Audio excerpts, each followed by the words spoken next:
thank you so much for coming on the show. So I just want to get right into it. Yeah, for sure. So I'm going to ask you, you're the second guest on What Do You Do for Work? Yeah. It's my podcast. I see. I love it. I love it. I appreciate that. The new logo. It's fire. Yeah. Let's hit it. So who is Kendall Ashton? Wow. Well, again, thank you. Yes, sir. It's an honor to be here. Second guest. Yes. Just thank you for the opportunity. If you don't know already, Chris, from our friendship, right? I'm really just someone who just loves to invest in people. And Kendall Ashton is my government name. Kendall is my first name. Ashton is my middle name. And it's also a stage name of mine as well that we'll get into later. Yes. But what I want people to know about Kendall Ashton is that he's a social and business collaborator. He's a landlord, so an investor, a self-love enthusiast, a writer and an author. Like I said, we're going to get into my art and things that I do outside of my work that also feels like work, but I'm living, the best of two worlds, both on the clock and off the clock. I'm doing something that's helping people. And I'm also a therapist. So that's who Kendall Ashton is in this moment, time, day, era. And we're always evolving, right, as humans, as individuals. So I remain humble and open-minded to who I may be in the next year or so based off of goals that I've set for myself. I think that's a good introduction to, in a nutshell, Yes. essentially. I find people that I find to be or will be compelling. Yes. To come on the show. Like, they have a presence of them. They have history. They have a story to tell. Yes. And I hand select most everybody, and Yes. I appreciate you again for coming on the show. My pleasure. And I always have questions prepared just to keep me on track, because if that weren't the case, I'll be all over the place. Like ADHD. And I'm the wrong person to go all over the place with you, man. I can go on the deep end. So, no, structure is good. I'll try my best. No guarantees, though. So I guess we'll just start from the top before I go into the question. You're a Baltimore Ravens fan. You know it. Right. Flock. Okay. I'm a Seahawks fan. I know this. Hey, Russell Wilson, I'm not mad at you. You're one of my favorite idols, people I look up to. So nothing against the Seahawks. I hope he gets, to complete that ring, right, of having every accolade that a QB could really have. He's well deserving of it. But yeah, Lamar, he has a lot to prove. You're stepping into the shoes of number 52, number 55, number 20, you know what I mean, Ed Reed. So, the Ravens, football Americano, because we know football is, the worldly sport. But football Americano, crab cakes and football, baby. Baltimore City is where I was born and raised. It's what I carry on my back. Even out here in L.A. It's what people know me or associate me with, and I have no problem with that. It's hard to not cheer for your hometown team. You spend decades watching them. You'd be surprised. There are a lot of Steelers fans in my city, born and raised too, and they do it, I think, out of just just rebellion. People coming from Baltimore City, a lot of us don't follow the rules, and we'll get into that as well. But a lot of it is ignorance, literally ignorance. So. You Steelers fans that are in my city, watch yourself now, because next week, actually this week, we play Sunday? Yeah, right. yeah, we play. Okay, so the Ravens are 5-1, and the Steelers are undefeated still, right? But, I mean, probably not much longer. Hey, you know what? I don't care about anything except my team winning big games. So even if we lose this week, which I wouldn't put my money on that we do lose, but if we lose this week, all I care about is winning a first game in a playoff. You know what I mean? If we can get past the first game in the playoff, then welcome to the club, Lamar. But right now, you and these young boys, you get it together. We have high expectations, a young football team, and we've won 2 championships, since 1997. You know what I mean? Since our inception. So it's a good feeling to be a part of. And I've been a part of both parades. So it's just, again, Baltimore City, crab cakes and football is what we live and breathe. So it's dear to us. Always known for the defense. And they win championships. I think with your current quarterback and team, you could win a third. Possible, most definitely. Within maybe this year, next year, a couple of years. I guarantee it. Just added Dez Bryant. I mean, we'll see. You know, we needed help on the receiving end, but we'll definitely see what it turns into. And best of luck, of course, to Russell. Yes, likewise. I'll see you in the Super Bowl then. I'm so down. I actually might fly That'll back. That'll be hot. I think I would fly back to Seattle if they make it into the Super Bowl. Mandatory. Yeah, just for the energy. Yeah. And a little bit about you. So 2 degrees. Yes. Right. And hospice. Yes. Tell me more about your educational background. Yeah, so in Baltimore City, I went to a bunch of public schools, right? West Side Elementary, that turned into Dickey Hill and Northeast Middle School, and then turned into Dunbar High School. Shout out to the poets. Failure is not an option. Fineo, that's what we go by. Failure is not an option. I even got it tatted on me. I told you I can go off on a tangent, but Baltimore City just brings up so much, you know what I mean? And I take so much pride, again, in surviving the city, and we'll get into that as well, because it is a city of pain and disparity. But we do take pride in our accomplishments, and education was something that my mom and dad really embedded in me, and it was reinforced through my extended family. My grandma and granddad are from Brooklyn, New York. They migrated upstate New York. They still reside there now. Hey, grandma, hey, granddad, I love you. And a lot of my family from my mom's side are still in Brooklyn, New Jersey. But the bulk of my family on my dad's side is in Baltimore City. And education really started in the household with just my mom and dad.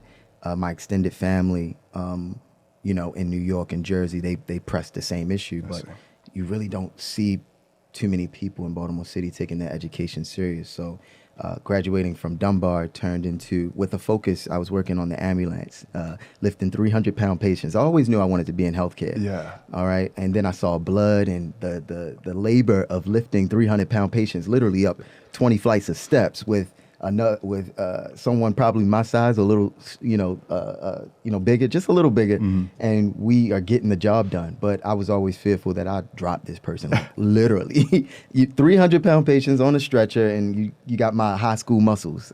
I think they call that functional strength, like strength you'll actually use, not show muscle like me. You know, you don't know you got it until you use it. That's correct. And sure enough, man, I didn't know that I could do that until I was actually under that type of stress. And it was good work. I worked on the ambulance as an EMTB, getting it from Dunbar High School for about 6 months. And I had a good friend of mine. I'm sorry to add, during that time, my mom and pop divorced. And my city, unlike any other city, or I can't overgeneralize, but a lot of our families, African-American families, we don't have both parents. So I was blessed to have both parents up until I was about 17, and I graduated high school. And when I lost both of them, I was that child just caught in the middle. I started, my dad was my hero, was everything I looked up to, everything that I really believed in.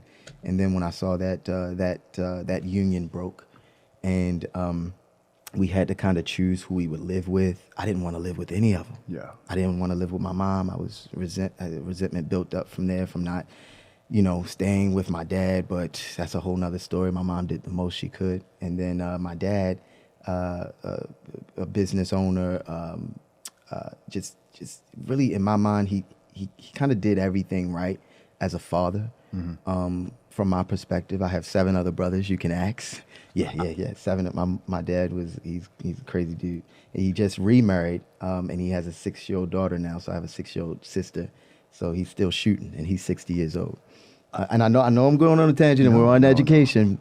But it's crazy disparity there. So that mixed in with my best friend from high school, shout out to Derek, kind of influenced me to take my talents to college. I didn't really commit to college when the house was a unit.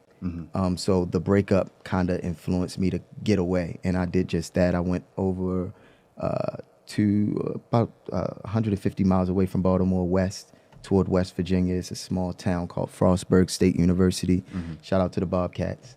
I got my undergraduate degree there in social work, and after graduating from Frostburg State University and having really just a time of my life, something I really needed. It was a developmental stomping ground for those who are in undergrad. entering undergrad. I have a niece actually that's going there right now this semester, Alana. Shout out to Alana. You know, find your niche. You know, it is a city in the middle of nowhere. It has a lot of racial tension as well. I was harassed on many accounts. My friends were on many accounts. The clubs there really kept us, you know, safe and informed about how to even travel at night when, you know, harassers would be out, you know, following us in big, large trucks with those horns on them and, you know, calling us names. You know, I don't have to say the names, but it could have been a traumatic place if you let it be. But I really found an escape with Frostburg State University on the campus with the students and really just, again, staying close to my studies and being that B student that I always was. So I graduated from Frostburg State. I worked for 1 year after graduation, and then I was I was encouraged to go to grad school by my colleagues that were just like, you need, you know, to keep going. You know, you're something special. You're helping these kids. When I graduated from Frostburg, I went to work with treatment foster care and social work. So I was just a counselor working with Department of Justice, Juvenile Services, Department of Social Services kids that were a product of the system, you know, may have not had their parents, foster kids, what have you, whatever their stories are, and there are many of them. But I just knew when I took that year off, I graduated, I started working with kids, it kind of solidified, this is what I want to do. So I knew I still wanted to, you know, be a counselor within the medical realm. So going to my graduate program, University of Maryland, School of Social Work, I took a focus in community organizing and medical social work. Long story short, I graduated. I'm now a medical social worker. For those who are interested in social work, a lot of people will tell you you're not going to make good money. Out here in LA, it's kind of competitive, especially if you're right out of your MSW program. You can make around $75K. With more certification, you can make up to about 90 to 120.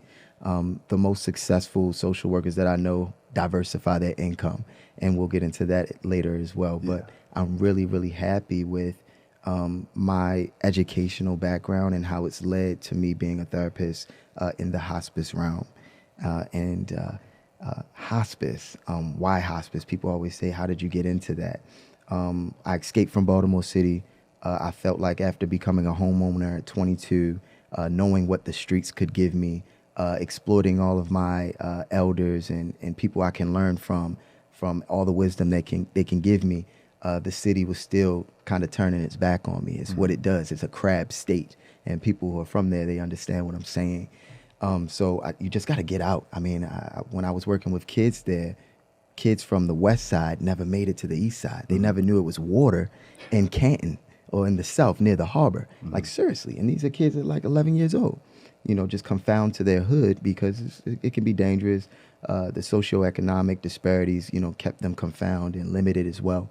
So again, you know, being out here in LA was a risk that I wanted my family to even see that, you know, was and is a fear of a lot of people there in Maryland. We don't get out. We don't make it out. Yeah. So me leaving was very symbolic for not only me to solidify my long-term goals, but to show my nieces, my nephews, my brothers, my parents even, hey, you could do something outside of Baltimore.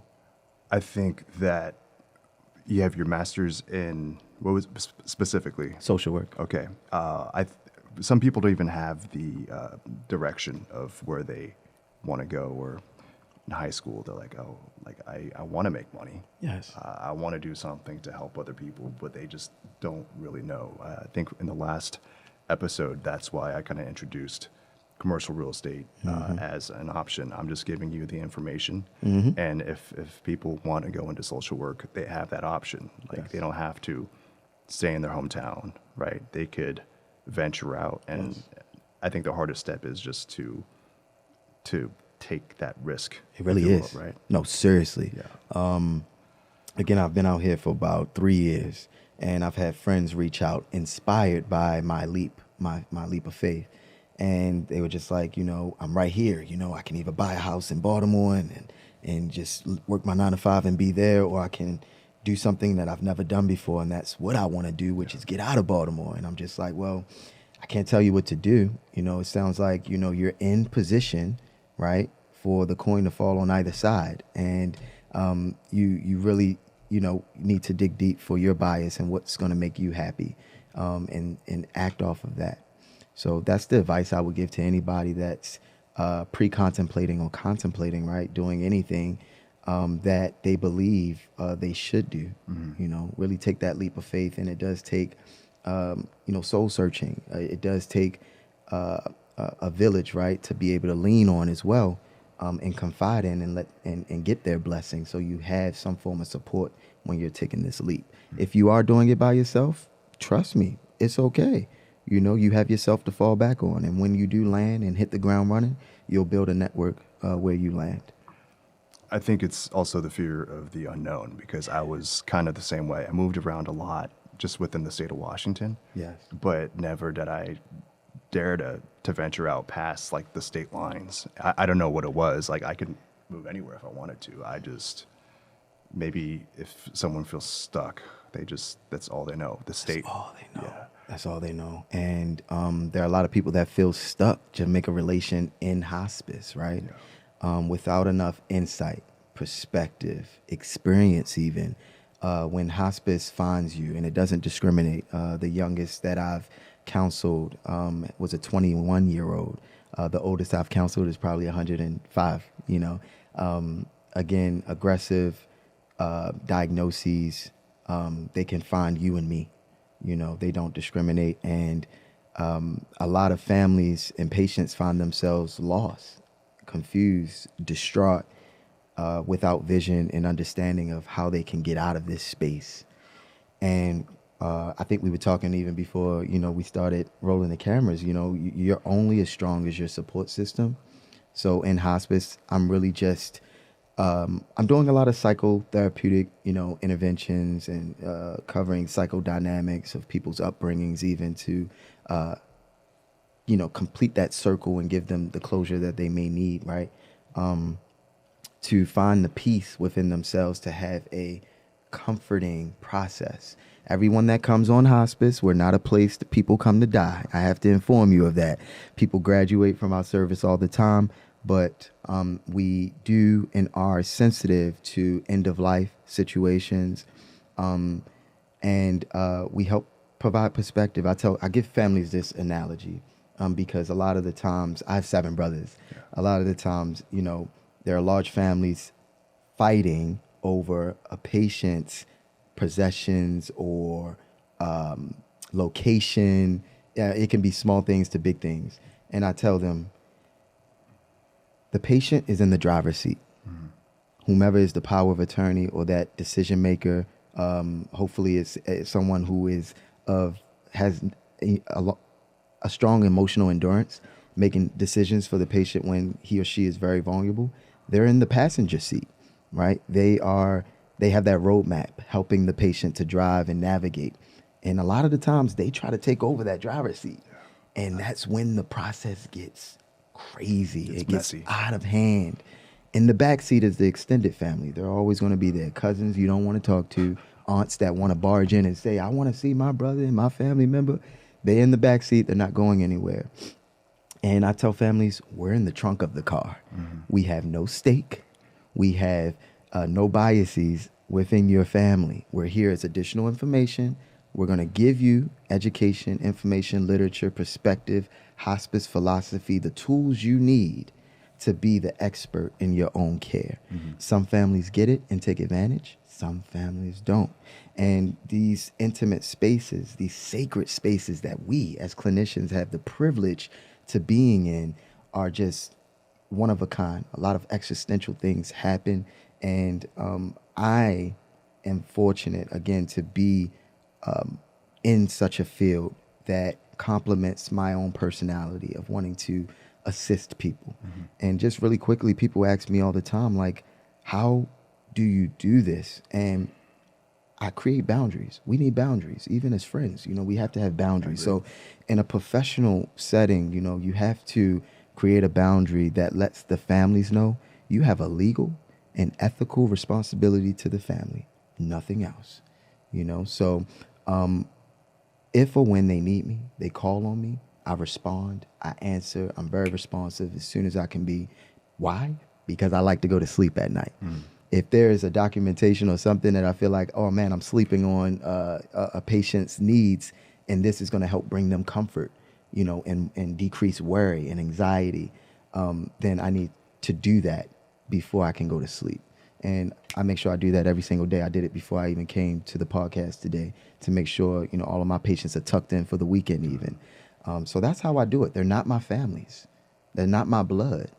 If or when this does find my family, I pray that I'll be the best person for the job or the best person to bridge perspective. But I'll also be, again, that open person to bring in a professional to help my family even organize if we needed it. I think in that sense, when you said that the patient is the person in the driver's seat, Yes. I feel like if the immediate family, they feel like they know they have the best interest of that person, but at the end of the day, it's their life. And I think the beauty of hospice is that you try to make them as comfortable as possible. Totally. And give a diabetic a donut, Yeah. right? We've known patients who've been in hospitals for 20 days or more get discharged home because it's their wish. And then they come home and they're like, give me the ice cream, give me the burger. And they've been vegan their whole life. They want it all. And we say, hey, once we educate and give them the perspective, as soon as we close the door and leave, you can do whatever you want in here. So, yes, comfort is important if their loved one is declining, right? Because we only exist when there's a nutritional, functional, physical, or cognitive decline. And it happens when we are declining as humans, when we're approaching death. And sure enough, if the loved one loves coffee but can't drink it because they're high risk of aspiration, make it for them, so they can smell it, so they can still feel at home, where we uphold dignity, right? We uphold what's true and what's organic and what matters to the patient who is driving. When the families try to take over that process and do things that is coming from them, they'll say, I want my dad on dialysis. Well, what does he want? Yeah. Did you ask him? Well, I never thought of that. And then they start to understand that they're overstepping their boundaries, because I remind them, you'll be in that seat one day too. And so will I.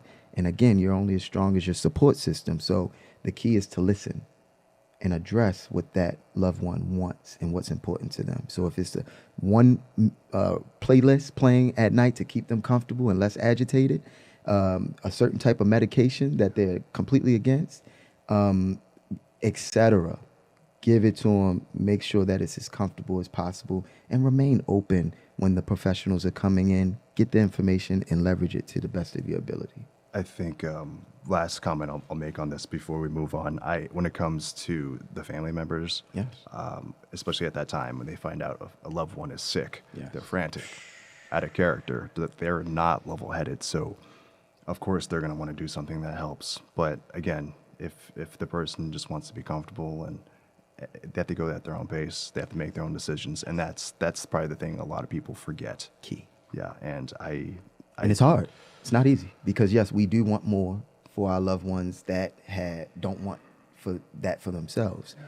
And the challenge is always there. Hey, Dad, would you like this? And if they say no, or if they say yes, of course, go through with it. But always start with the patient. A lot of people say, well, my loved one can't even talk anymore. Well, we can read. We can read facial expressions. We can tell if there's pain or any signs of distress, right?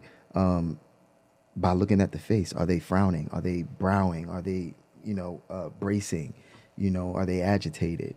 If your loved one is, unable to make their needs or express their needs, we can evaluate their comfort and increase interventions that increase their comfort.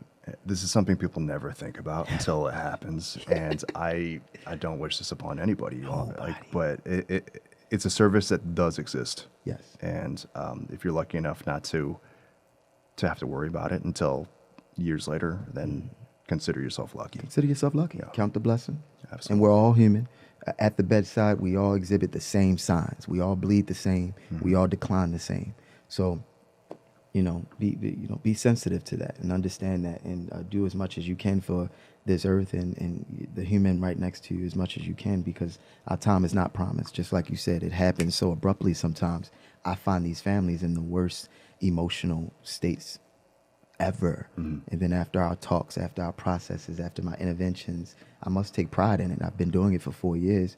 I've gotten enough kudos, to say, Kendall, you're special. So, if you guys need me as your counselor, I'll plug in, again, my resources and where you can find me. But quickly, buyjuneteenth.com. We'll get back into that soon. Absolutely. I think before we end the show down the road, we also will we'll put your social on Instagram, your website, and we'll connect everything. So that's your 9 to 5. That's my 9 to 5. All right, and then your alter ego is your music career. Oh yeah. Tell me about first. Are you a rapper or are you a singer first and foremost? I would say I've been rapping before I was a producer. And then the singing, I like to just say, those are just, just vocals that I lean on when or if I can't find a collaborator or someone who can sing those vocals for me. I'll just say, hey, I wrote it. Let me go in and see what I can do here and get in the booth and make it sound like something. It's funny because I actually wrote down collaborations. That was next, but I'll put a mark through it. But if you need someone to collab with and they're watching the show. Oh yeah, come on in the booth. I own a record label called Garden Records. It's been in the works for about 2 years now, going on 2 years. I'm my own boss, if you will. I got to shout out Tone Tracks. He is a part of the foundation and inspiration as to how I became a stronger beat maker or producer or composer, right? He's who I lean on. But I produced about 95% of the music that you may hear from me. But my engineer, Tone Tracks, and he's a super producer. He's back home in Baltimore City. Shout out to Tone, man. I'm wishing well for you and your family. Just a great guy. He has his own podcast as well with a good friend of his growing up called Rod and Tone's podcast. So you guys check them out. They're talking about a lot of underground hip hop and things that are relevant, right, to the Baltimore culture. So if people want to know more about it, you look them up. I will put everything and all the information in the link below. So when we post this video, and I want to hear about the creative process. I know that this is a big question. And everybody has their different way of doing things. How do you attack a song when you want to write a new single? What's the first thing you do? I got to steal energy. I got to go in a room. I probably make a song after I leave from this podcast today because I'm out in the community. Yeah. I'm super extroverted. So even when we were doing socials pre-COVID, I would always be able to feel a room out and take that energy and put it in the booth. Same with my job. I'm living in the middle of two dreams. When I'm at my 9 to 5, I'm doing what fills my heart. And then when I'm outside of my 9 to 5, like I said, I'm composing. And it's a coping skill for me. If you dig deep, a lot of rappers are advocates, and we'll get into that too. But we just got a lot to say. We got a story to tell. And my introverted self, fell in love with just being in the booth with myself because this is how I'm coping. This is how I'm saving money. This is how I'm relaxing, COVID or not. After a long day of work, shower, kicking it with family, or catching up with them, I'll debrief and let it all out in the booth. And that's how the creative process is, man. It's taken from stories of my dad and mom's divorce, my own personal love life, and women I've dated in the past, my brother's situations or scenarios, some of my clients. I'm very, right, I have a legal and ethical responsibility to my clients, but, their stories, while keeping their identities, hidden, I can share, to help others that their stories may resonate with. So a lot of my music is purposeful. It's adrenaline music. I love making music that you can play while you're on the highway. Like we hang out, right? So we love blood and gore. That's what Americans do, and Yes. that's what we enjoy. And sure enough, when I love revving up. I remember a quick story in Frostburg State University, going back and forth from Baltimore. I got caught doing 125 miles an hour in the fast lane, and I thought I was racing someone doing 125, and I was like ghosting them, man. They were eating dust, and it was the police. The police were pretty much in an unmarked SUV, and they were going like super, fast, and I just pulled up all on them and put that V6 to the floor, and sure enough, they pulled me over and was like, "What the heck is wrong with you? What's your problem?" And I thought we were racing. And they said, "Give me your license, follow me." They were FBI agents. They didn't even have tickets on them. They said, "Follow me to the Maryland house." We went to the Maryland house so they can literally write me a ticket. Reckless endangerment, switching lanes illegally, and speed over the speed limit. It was 65. I was doing 125. I don't know who the hell I thought I was. Sorry for cursing, but I didn't know who I thought I was. And this sounds fun, guys. Learn from it. I'm giving you lessons so you can learn from this and, just be a better person. I did this at 17, 18. You don't have to do this at all. I've already done it for you. So those types of stories, that type of energy, I collect it. And I've been doing it since I can remember, and I put it into art. And that's what you're listening to. I'm going to continue with the questions. It's funny when you talk about the speeding. I was 15 when I was selling my learner's permit for my driver's license. Talk about it. Yeah, so in the state of Washington, you can be 16 and drive. Mm-hmm. So I just finished watching Too Fast, Too Furious on TV. Inspired. Like, it's Paul Walker, Tyrese Gibson, right? Yep. And I don't know why. Like, my brother had me take his car, and it was like a sports car, like you would expect. Like I think it was like 19 at a time, like a 19-year-old car, just like fast coupe, Japanese, right? So I'm booking it, and so I get pulled over, and the guy was like, the cop that pulls me over, like, was hesitant because I'm underage. My brother's actually not old enough because I think like the person in the passenger seat has to be like an adult, like over the like a certain age. So With the permit, yeah. So he was just like I'm gonna write you a ticket, and then I was freaking out because if it went through and things didn't go my way, I would have to wait until 18 to get my license. So, for a 15-year-old guy in high school, you're just like, 3 years without driving. Like, girls, that's the first seriously. thing. Literally, no, that's seriously. that's the first thing that went through my mind. Thankfully, I still got my license at 16. But it's funny. Like, I think every young guy has that story. Like, totally. And I can relate.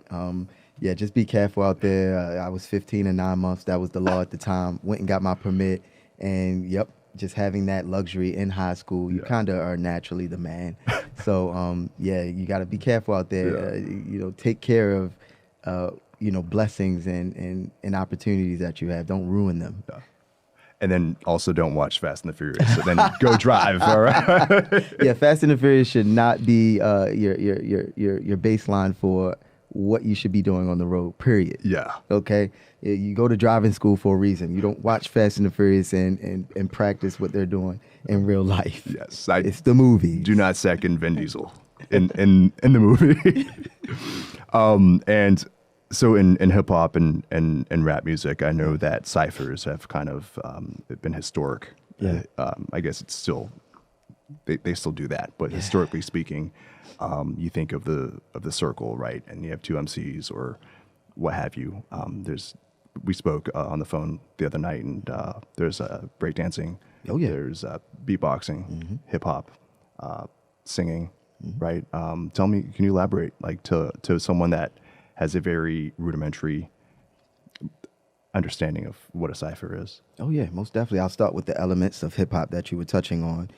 It's graffiti, breakdancing, MCing, and DJing. So if you ever see another culture incorporating them in it, it's influenced, right, by hip hop. And we see that even in other genres like K-pop in South Korea that I was put onto by a good friend of mine in my undergrad in my graduate program named Joshua. The cipher and hip hop is fundamentally based on who has the best juice. Okay. and it's competition. You even see it now on IG, Instagram with Yeah. the versus battles that Switz Beats is promoting. If I could, take that element out of hip hop, the competition piece, and add a little bit more love and uplift, it's naturally uplifting about what we're talking about. But when we're in the ring, it's kind of like boxing, UFC. It's Yeah. someone has to, come with it, and someone's gonna, leave without it. So yeah, in a cipher, in theory, sometimes we just hit the table and we go off, off beat and kind of just tell our story. But the objective is, in nowadays cipher, to kind of, make the other opponent look less than, Yeah. look like they can't do what you can do. You're trying to demean them. It can get a little grimy, yeah. And that's not my forte, right? Yeah. My bag is, again, the purposeful, adrenaline like real stories that people can literally listen to and learn something. I'm really not into battling. Okay. That's what the cipher kind of is founded on. You think of I think if anybody's seen Eminem's 8 Mile, that's definitely a cipher. That's Yeah. definitely how rap battles go. If anybody remember, of course, before Eminem, can't believe that was the first, drop I gave, but most definitely, because it's evolved to Yeah. Eminem, right? But you just had even Biggie out on the corner, in Brooklyn, just spitting some rhymes, man, just going off the top, freestyling, saying what his reality is. And if it offended someone because it's his truth, it's just what it is. And we say it with so much passion. So, my bag is more so just, again, just real stories, talking about misogyny. Yeah. My dad, like I said, he has seven boys. No, 8 boys. He has 8 boys. I have 7 brothers and 1 daughter now. And there are 4 different mothers. I'm not going to get into how he had these babies back to back with these women. But me living in a household full of men, with my dad doing this to the woman he was married to, which was my mom, and other women outside of the marriage, having children outside the marriage. We grew up in just that misogynistic household, toxic, right? And I like to, again, just paint that picture of righting any wrong that I can, that I've even practiced. So I'll put that into a song. If you guys want to go listen to Toxic, it's my single out right now. I could spit a quick verse from it if you like it. I'd love to. Yeah. So again, Toxic, Kendall Ashton, you can go and search it on all platforms, but I'm taking that woman's side, that woman's perspective. And it goes something like this. She been hurt a long time ago, pain and the struggle from a brother chasing a life of gold. She's so honorable, stuck by his side, no matter his stride, she ride, relationship critical. She tired of the typicals, same old same, yet action is minimal. Found out he's unfaithful, separate, umbilical, pray for the spirit per usual, then cut him off like a cuticle. Ashes to ashes, no funeral, and all her friends say she through with yo. Burn list, he on the burn list. Now she's less trusting, making it hard for the next thing. And that's toxic, when, a man is just taking for granted what he has in front of him, a woman that loves him, and a woman that gets fed up. And I've composed the beat. Again, tone tracks help to, beef it up and just engineer it. And it's a record that a lot of people are responding to, a lot of women are responding to, hopefully a lot of men can just give credit to, because a lot of times we have hard time, just like some people accepting racism, men accepting that they have privilege, over a lot of historical comparison to women's advancement, wherever it's even making more money than them. So I address a lot of struggles that women are going through because I'm privileged to do so, and humbled to, be vulnerable and share those types of stories in an effort to help. Yeah, I think when it comes to that perspective, outside of the typical like money, cars, women, Yes.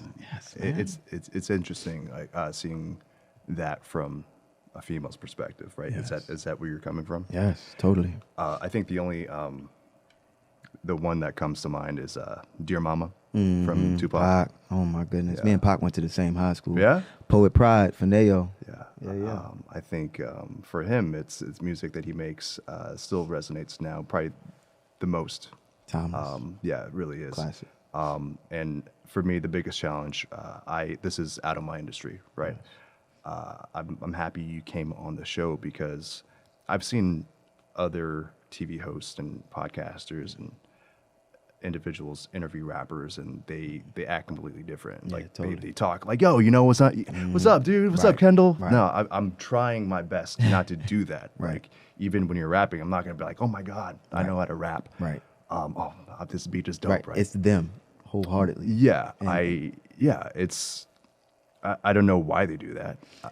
Well, we can get into it. I mean, a lot of people find their act and they put on their costume and they know they get more hits from acting, selling their souls, signing contracts that,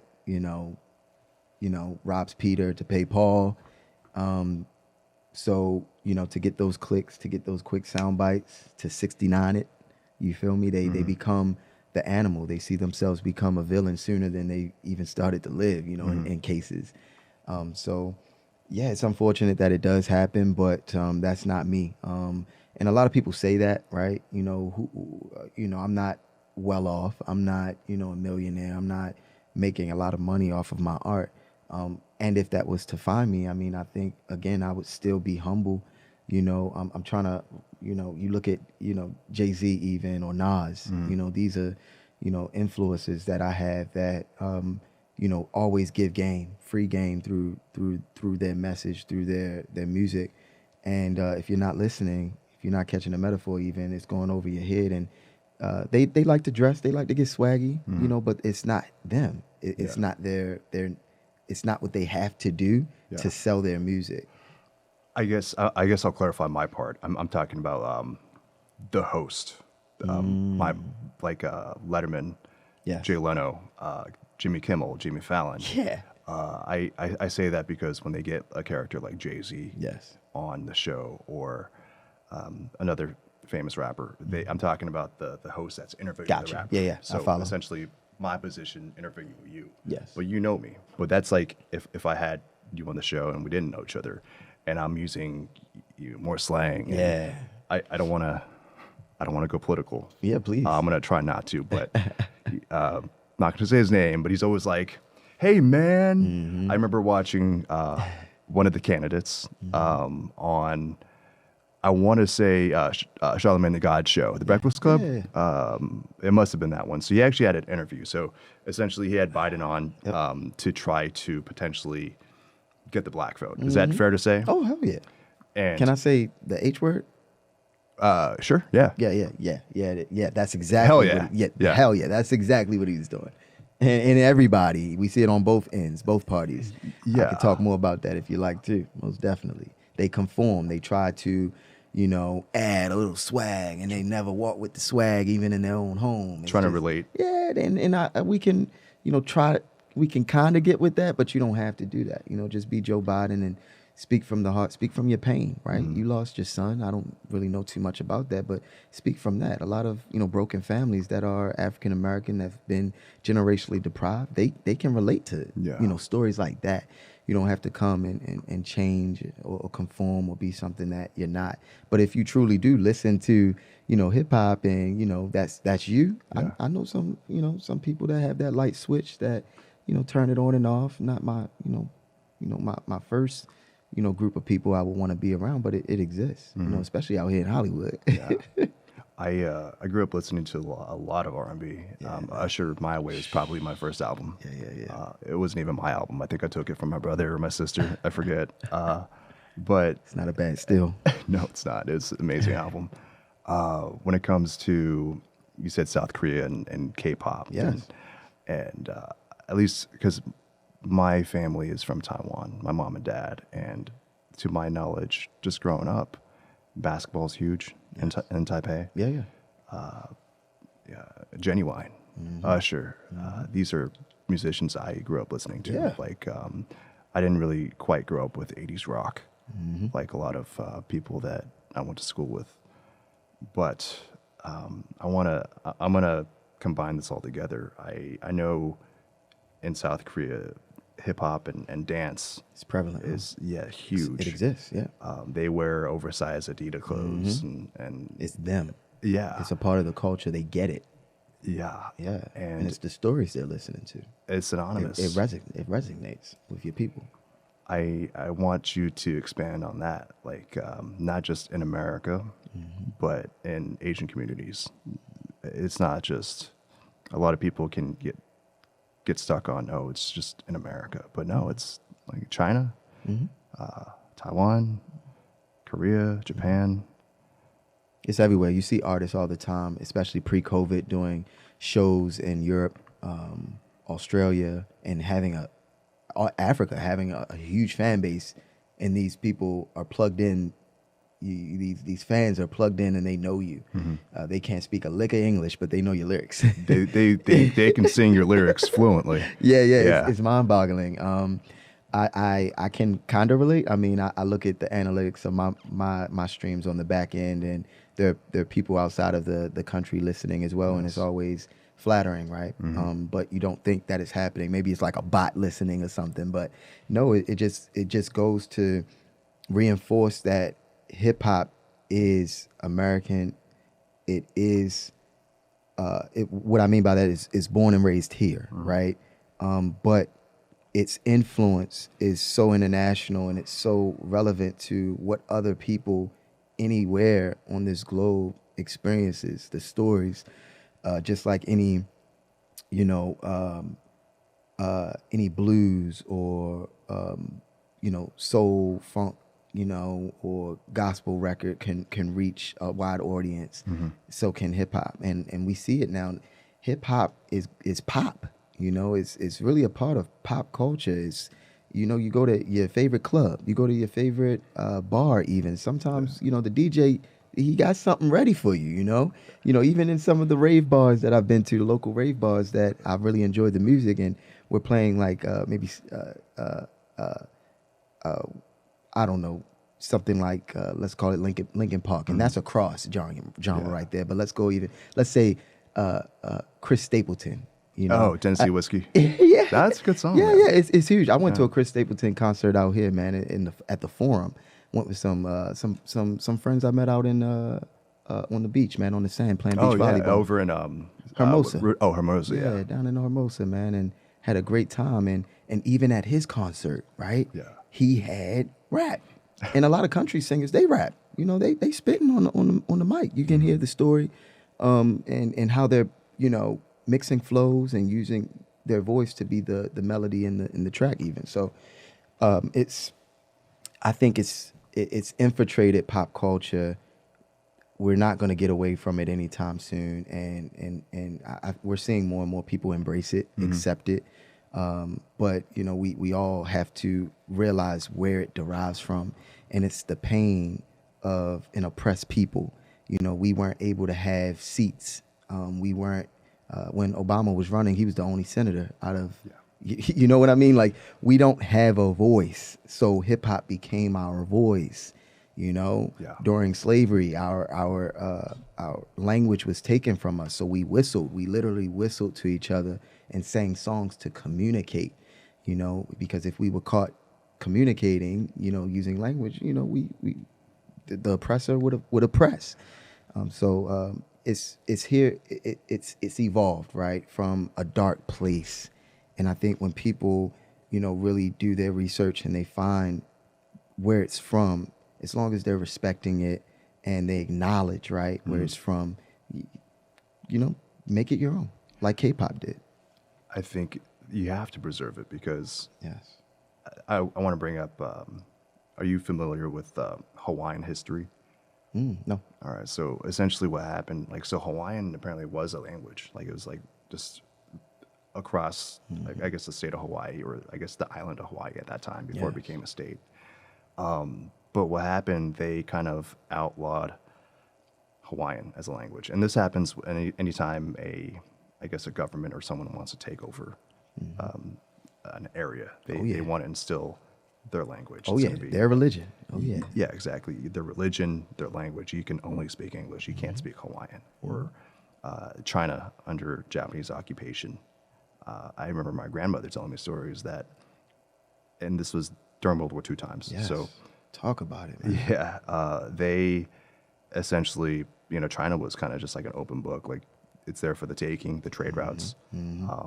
But so during Japanese occupation, there's so much going on. Like I can have an hour or more just talking about that. But the Japanese did want the Chinese people to speak Japanese. They had classes to teach Japanese, and obviously my grandmother and the kids, they didn't want to learn it. They're like, hey, we're Chinese. Like, Right. why should I learn this oppressive government's Right. language, their culture, their religion? I'm trying to find comparisons, That's a good one. and I'm gonna bring yeah, It's a great one. I appreciate that. And I'm sure a lot of art came out of that type of time, right? Yeah. Whether it was music, whether I don't know what's prevalent in the Chinese culture, but a lot of Renaissance probably came out of that oppression, time, that oppressed time, and to continue. I'll bring it back to what we were talking about earlier. Any high school dance, what do you think they're playing?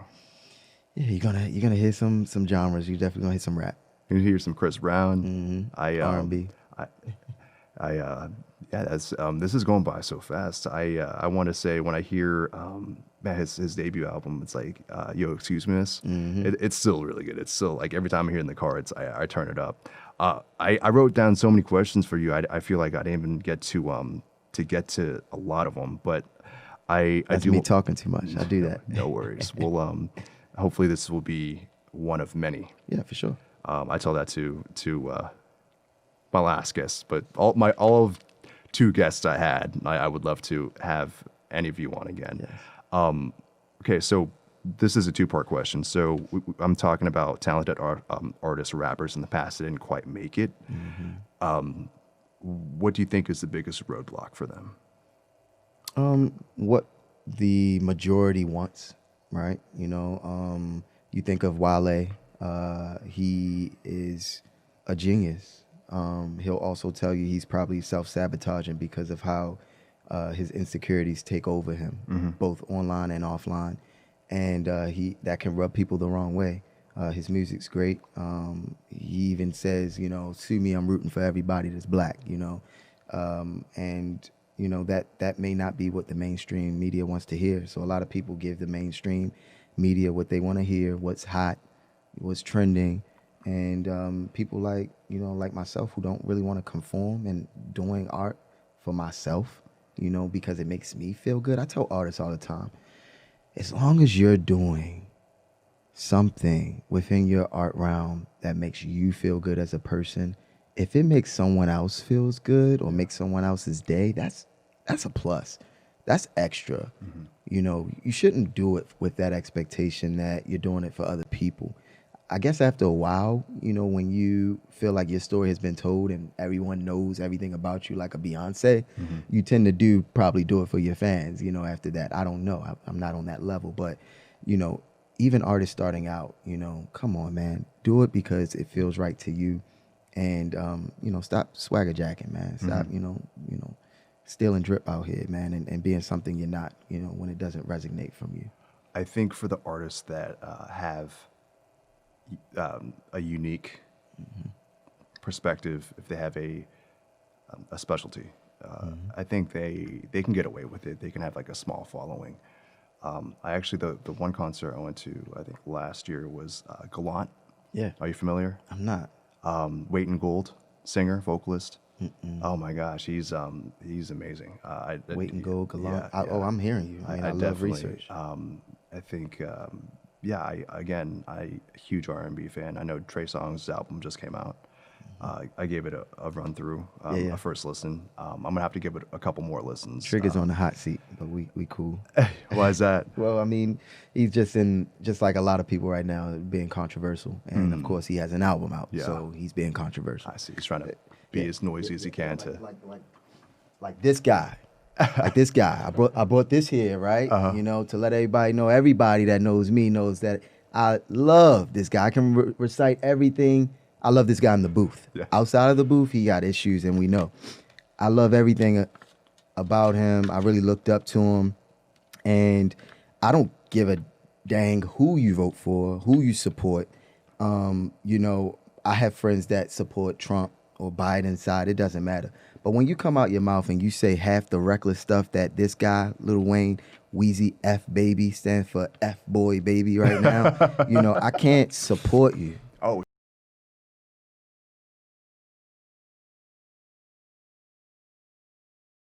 Yeah, I can't. Yeah, I can't support you. So you know, this is the last album that you know I purchased from him. I've streamed everything else, but I'm really hurt. I could recite every lyric from this guy's mixtape. From you know, like I'm getting emotional because like seriously, he's from the hoods and the disparity and the places that we talk about and why we use our voices in hip hop to share those stories. And if you go back and listen to his stuff, everything that he's saying now in these interviews are just so oxymoron. So pass me the trash can because that's where this can go, you know. And anybody that does that, you know, should be canceled. Right now, 50 Cent is speaking a lot against our African American women, and it's not okay, man. And someone needs to put these boys, these puppets, on timeout. They think they're the voice of the culture, and there's no black voice of the culture if you don't have a strong religious backing, have any type of global influence, right? Or you know, just from the core of the people in the disparities that really exist. And the only black voice, I'll say it right now on this show, is Farrakhan. You know, a lot of people run for the hills when they hear this man's name. Yeah. But the opposition, right, our enemy, let's say it's the KKK. Farrakhan has never hung anybody. He's never hurt anybody. The Nation of Islam has always been a result of the opposition, not, you know, someone who's going or a group that's going to look for trouble at all. So when you want and need guidance and want a voice of the core of what black oppression has been on this land, if you're not listening to Farrakhan and his teachings, then you're listening to BS. Yeah. You really are. So he's hurting the culture. This is what's hot right now. Kanye West has done it, and all these artists are following suit, right? They are eliciting an emotional response, and they're leveraging our ancestors' pain for monetary gain. And it's sad, it's sickening. And as an artist, right, who looks up to some of these people who are selling their souls and their people short, it has to stop. So I want to bring my people's focus yet again to the core, you know, find the core of the people that's been through the uprising and the proudness, the 60s even, and has survived that. That's the Nation of Islam, whether you agree or not. That is our black voice. Even Obama, LeBron, Oprah, these are people we love and we look to for leadership. They are not the voice. They're not the voice. So when politicians are meeting with people who are not the voice, you're going to get album sales. I'll end it with this because you're talking about billions of dollars. I was listening to Kanye West on Joe Rogan, and he just, I think he mentioned his net worth 3 times, 5 times. Yeah. I don't know how many times. I didn't count. I bet he did now, right? Because he was broke just 3 years ago when he was saying slavery was a choice. Yeah. But then when you say stuff like that, that the majority wants to hear, oh, they're gonna size you. They're gonna buy every tennis shoe you got.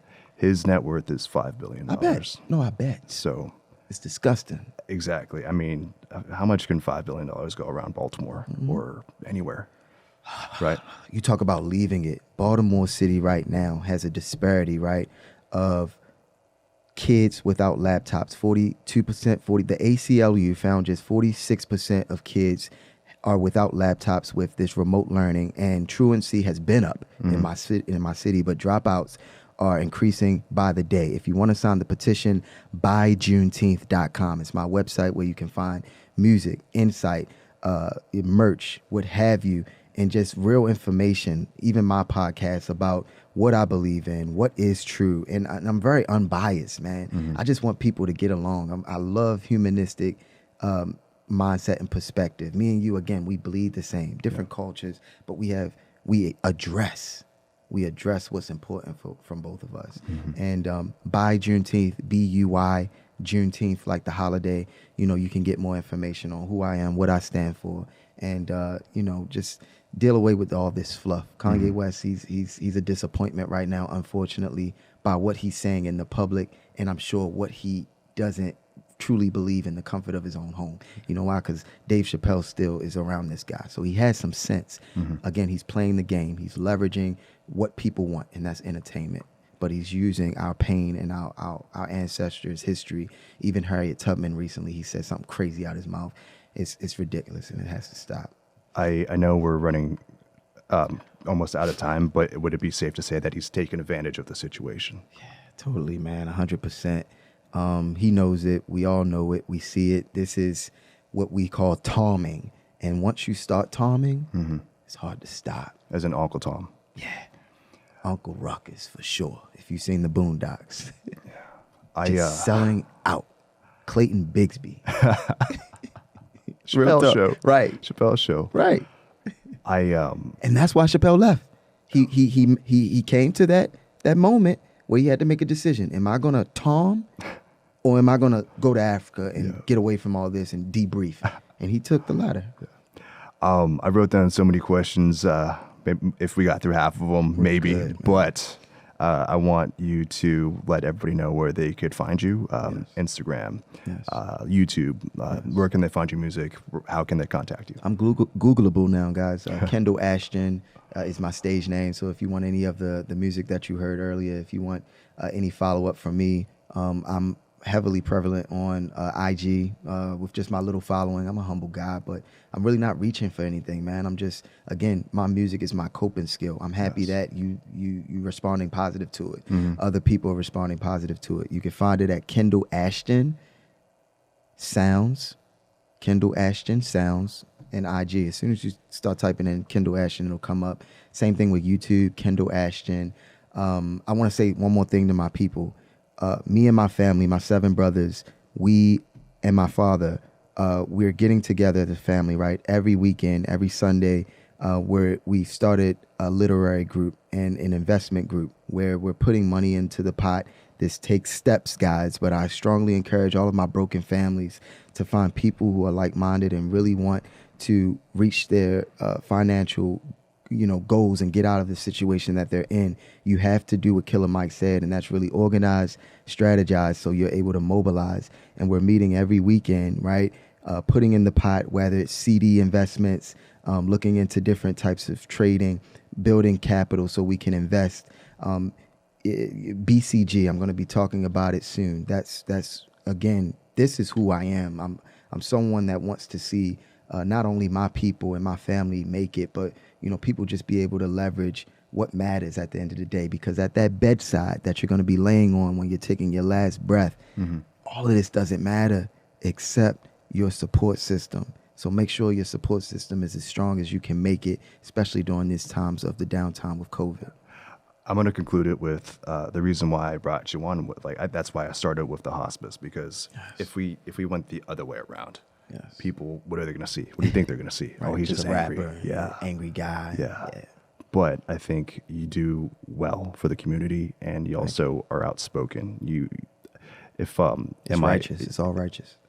I think that'd be a good stop to this podcast, at least this episode. I did bring a book for you. Oh yes, oh my God! Thank you for reminding me. I almost forgot the book swap. All right, so I'm bringing you Freakonomics. Is that the camera? So you haven't read this yet, right? Not at all. All right, so I know we've discussed it, but I'm excited about it because we're talking about the same thing. Yes. All right. It's funny because with all these book swaps, I have to do more reading just to keep up. Totally. But this is a good read. So I think we spoke about the crack pandemic. Yes. Cocaine is the rich man's drug. Yes. So he kind of elaborates off where the origin of crack. It's cheaper, right? You get cocaine, but you just baking soda, you boil it, and then that's where it gets the name, the crack rocks, right? It's cracking when you cook it. So that and so much more. I hope you enjoy it. And then what book? I think you're sending me the Kindle version, correct? Oh yeah. You have this young lady right here. Less debt, less stress. Building wealth by adjusting our response to change. Her name is LaShawn Banks. She's a CPA, certified public accountant. She's even helping the BCG group, my family, kind of organize, become an LLC, and do things that is all economic based and financial literacy based. So if someone's in any form or any place in the trans theoretical model that's pre-contemplation, contemplation, action, etc., like you want to give this young lady some read or some attention. Her IG is proactive, like you're being proactive about something. Proactive thinking. If you type in proactive thinking, you'll find LaShawn Banks. She's really doing great stuff as it relates to blacks being, again, deprived of just financial literacy and making it out of their places, their states. And she's using her own ability as to how she's come out of dark spaces as it relates to finances. So personal finance and potentially investing. Yes, tools inside to help you budget and just become more in tune and keen with how to leverage your finances. Most definitely. I'm looking forward to like a bunch of books right now, but I'm going to put that up on the list. Yeah. I'm sorry I don't have a hard copy for you, but I bought you the digital copy, and it'll be in your email later. No, and, I will read it because I still, it's just a reminder of just your personal finances. You can go off the deep end. Totally. But I wanted to thank you for coming on. My pleasure. Episode 2, and hopefully down the road we could do this again.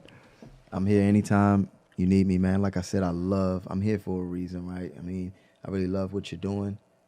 It's simple. It's what's resonating with a lot of people. I think a lot of people are going to be able to take from your show, man. So yeah, absolutely. Great logo, great everything you're doing. My biggest takeaway was just different cultures. Like we have very different upbringings. Yeah. We look different. Yep. We talk different. Yep. But why can't we just have a regular conversation? We have similarities, man. And it's something so simple but complicated. Mm-hmm. Focus on the strengths. Focus yeah. on what you have in common. Yeah, hopefully people Not can the take it divide. away. Totally. No, I agree. Like hopefully people can see this and hey, maybe I'll talk to another Asian guy. Maybe I'll talk to another black guy because Totally. they might just know 2 people.